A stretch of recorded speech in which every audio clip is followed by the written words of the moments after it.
Hi everyone, my name is Alvaro Porras. I'm a member of Oasis Research Group at the University of Malaga, and I'm going to present this work that is titled An Efficient, Robust Approach to the Day-Ahead Operation of an Aggregator of Electric Vehicles. This work is a joint work with Ricardo Fernández Blanco, Juan Miguel Morales, and Salvador Pineda. But it's obvious that nowadays there is a growing penetration of electric vehicles in the electricity system. As a consequence, new agents appear as the aggregator of electric vehicles. This aggregator takes decisions about when to buy or sell energy in the electricity market to charge or discharge the EVs.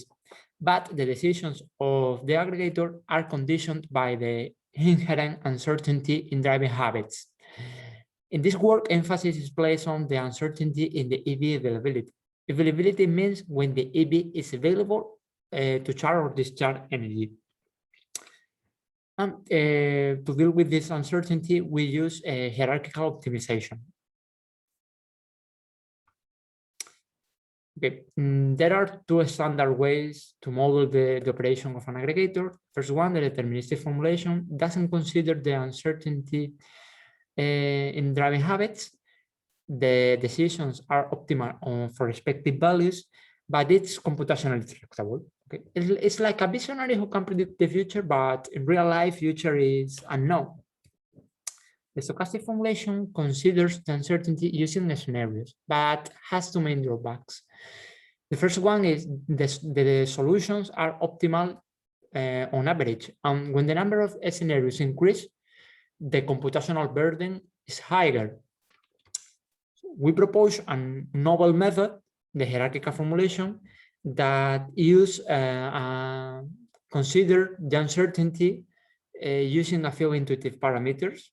The solutions or decisions are robust against adverse situations, and when the number of variables increase, the method continues being faster than the stochastic counterpart. It's our superhero. This is the mathematical formulation of the deterministic formulation. We explain first this formulation because our proposed approach is built on the deterministic formulation. The electricity price are expected value for all the methods in this work. It's an assumption.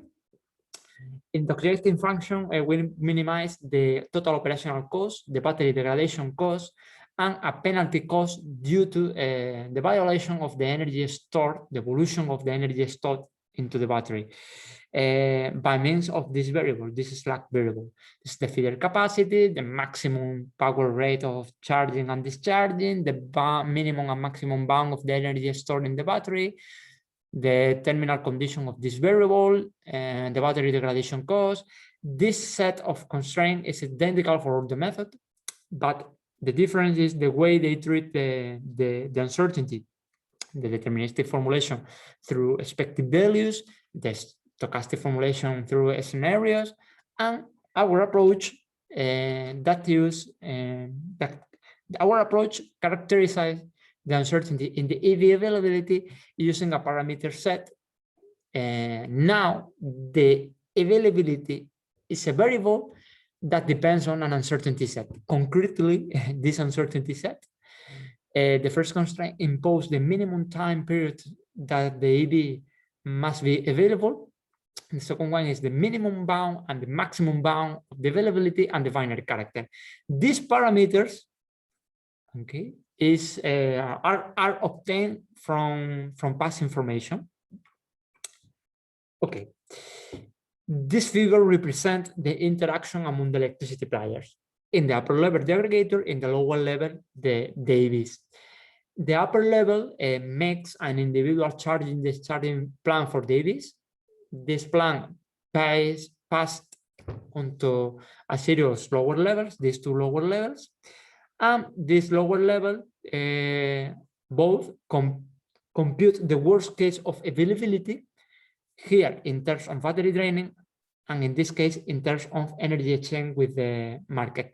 It means that this lower level tries to find the worst case of availability that reduces the energy which enters into the battery. This variable, the outcome of this lower level, is the energy, the net energy injections into the battery. And this lower level finds the worst case of availability that reduces the interaction with the market. The outcome of this lower level is the availability. That results in a robustified operation of the aggregator. That is really interesting.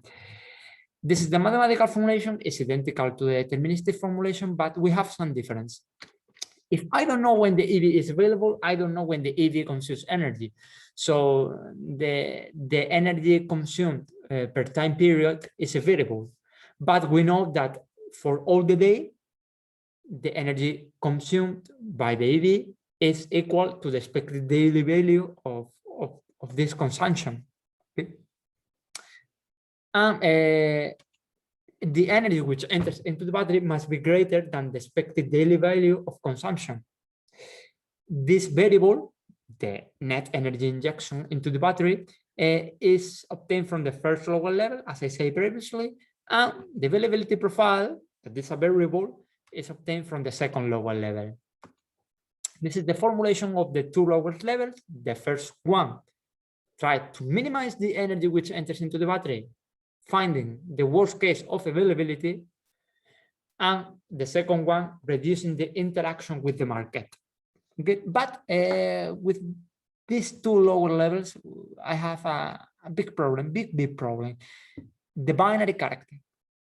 The lower levels are non-convex, and the KKT condition cannot be applied. So we linearize the binary character, and now the availability can take any value between 0 or 1. But well, okay, between 0 and 1. Now the problems are convex, and KKT condition can be applied. But we want a realistic availability profile, and if the availability take values between 0 or 1,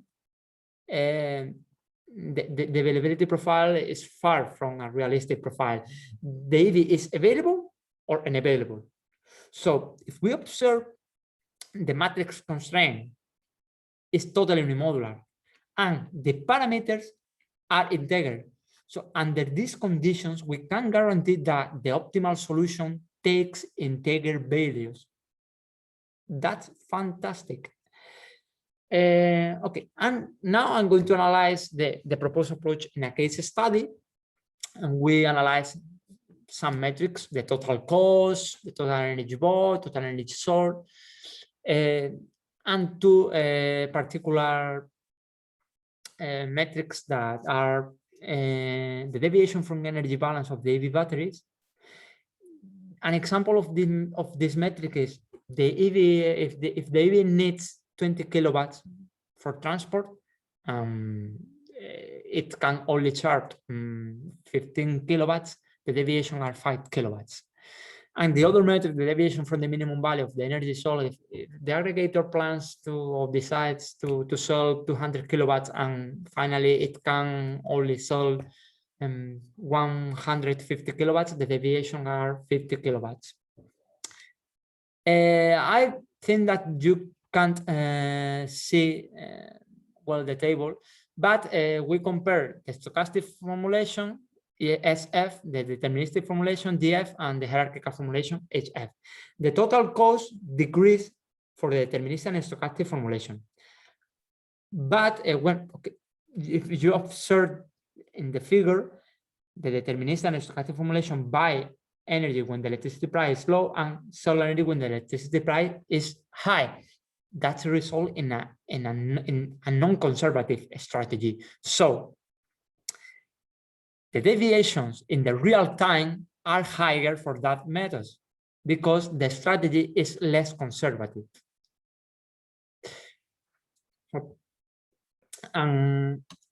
Okay, that's the conclusion. We obtain a reduction of the deviation from the energy balance of the EV batteries, okay, with our approach, but the reduction comes at the expense of increasing the total trading cost in the day ahead market.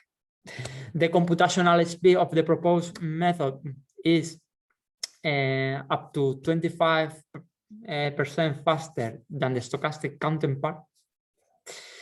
For more details, you can find the paper in the IEEE transaction on Smart Grid journal. That's all. Thank you for your attention. And if you have any question,